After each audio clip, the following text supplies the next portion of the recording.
Accessible Adam here again out in Camarillo at Carolyn Tyler's house. Here we've been doing this for 23 years and we're pretty good at what we do, but we do have to go to plan B sometimes. This is a perfect example of plan B.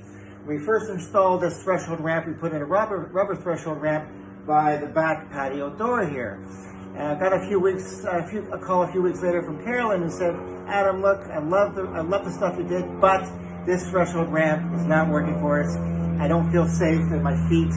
I feel like I'm going to trip over it when I go into the house from the back patio to the kitchen. I said, no problem. Let's go to plan B and swap it out. So what we did is we ended up putting in a aluminum threshold ramp here that has a more flatter, smoother surface, and the edge, the leading edge, is not beveled like this one is here, so it's a little bit flatter and safer, and Carolyn's much happier, and you know, that's what we had to do, and that's what we have to do sometimes, you know.